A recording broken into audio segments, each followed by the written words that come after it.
That's what she's doing. Okay. So next we have Andrea Nichols, who is one of the main people with Students and Workers in Solidarity, which is another group working with food and justice at Emory. Woo! Thanks for having me here. I wanted to first start off by asking you how much it costs to support yourself. Or for those of you who have families, how much does it cost to support yourself and your families? Well, an Emory food service worker on average makes about $10.54 a year. They work 38 weeks per year because it's seasonal work. This is a university. And they have an annual net salary of about $16,000. For those who are lucky enough to work over the summer, they make about $22,000 a year.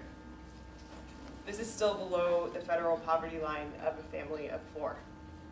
Now you're probably thinking, well, those people who do work year-round and who don't have a family of 4 are doing great. They're above the poverty line.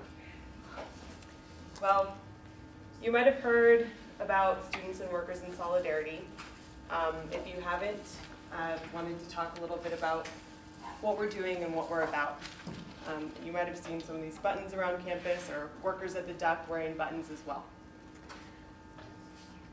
We want to hold Emory accountable to its own standards of sustainability and social responsibility by creating a fair and respectful workplace for all campus workers, not just some of them. We support all workers, especially those that are not employed by Emory. They have fewer protections because they're subcontracted. We're also standing in solidarity with workers across the country who are organizing to improve the standards in the food service industry. Yes, the Sodexo food service workers at Emory make $10.54 an hour, but many other Sodexo sites, they're making minimum wage, $7.25. Others hover around $8 an hour. That's not acceptable. So what's going on at Emory is really a microcosm of what's going on in the larger scope of things, which is pretty large because Sodexo is one of the largest companies in the world. It's a larger issue that has to do with our economic system, which is more than ever based on profit, not on people. Yet people still cling to this economic system like it's religious dogma or something. It's about this notion that the economic apartheid that's right in front of our faces at Emory is acceptable. It's about this mentality that we're privileged because we deserve it, and that the poor people should be happy with what they've got, that they exist to serve us. We set the standards, and if they don't like it, they don't have to have a job at all. The fact that people with full-time jobs are just barely surviving and barely scraping by as a result of this system, and it still makes us feel good, it's good enough for us. It makes us feel like we could still call ourselves ethical. Now, I'm not trying to call out this group of people in this room. I'm talking about us as in a community, as a society. So I'm not trying to condemn any of you. So throughout my presentation, I want you all to keep in mind that we should not just be satisfied with the status quo. To think about workers as human beings and not just units of an economic system. To say that someone lives above the federal poverty line does not mean that they are not living in poverty. If you went to the Hear My Voice worker panel that we hosted on Emory's campus last night, you might know that too. All of you probably know that companies love to subcontract out work. It saves money for the company, it makes money for the subcontractor. Who's to not like subcontracting? But then where does that excess money come from? Well, in the words of one of the campus food service workers here for Sodexo, it comes off the backs of low-wage workers. The parceling out of services that's become so trendy in our free market today is a dangerous lack of oversight and accountability over the bottom rung workers. Most Sodexo workers aren't enrolled in the health insurance that's offered to them because they can't afford it with the low wages that they make. Yet they often aren't eligible for Medicaid because they make too much. So then they go without any coverage, and they risk getting sick or getting hurt, and either have to suffer through it without any care, or try to pay out of pocket and risk becoming bankrupt even. And by the way, unpaid medical bills are the #1 reason for personal bankruptcy in this country.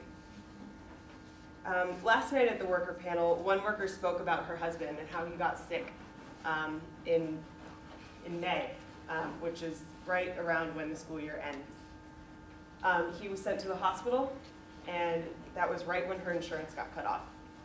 He was sent back from the hospital with a $30,000 medical bill that she doesn't know how to pay. She's the only source of income for that family with $10.54 an hour, and they're going to be stuck with that for the rest of their lives.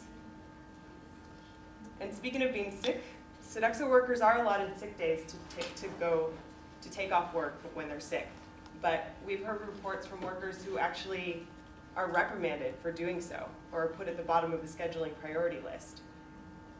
These are workers who are sick, and they're handling and serving us our food. That's also dangerous to the community at Emory. It's also about respect. Sodexo workers often face discrimination, racism, or just plain disrespect on the job. This is a quote from a Sodexo worker at Morehouse College. "I worked with a chef who would pull down his pants, use the N-word, and always had this thing about you people, referring to us being different from him. I brought it up with human resources, but they said he was part black and it was okay. I don't think that's okay." And here's a quote from a worker at Georgia Tech who also works for Sodexo. "We had a director at our unit actually refer to the employees as monkeys. It bothers me to even talk about it.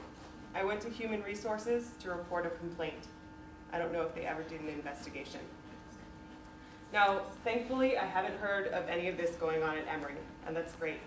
But the point is that this is the same company, and that it could happen here. It's happening right down the street with the same company. So finally, this is about a worker's freedom of association, the right to organize if they choose to. It's amazing to me that in 2010, we're still fighting for this right. And of course, companies can't legally interfere with or coerce members to not join a union. And Sodexo does have a higher unionization rate than the national average for the private sector, which is 7%. Sodexo's workforce is about 18% unionized, and that's great. But they're actually falling behind with the rest of the industry. Their competitor, Aramark, has a 34% unionization rate, and their other competitor, Compass, has a 29% unionization rate, so they actually fall third in the big three food service companies. So Sodexo also claims that they're labor friendly on this campus, but that's not what we've experienced. Last February, there were mandatory anti-union meetings, captive audience meetings for the workers on this campus. This is legal under US labor law, like a lot of other things are. And although those meetings aren't happening anymore, it was enough to really scare workers. And workers are scared now because they know that the company doesn't want them to organize. Even though they say you do have the right, they've already gotten that message.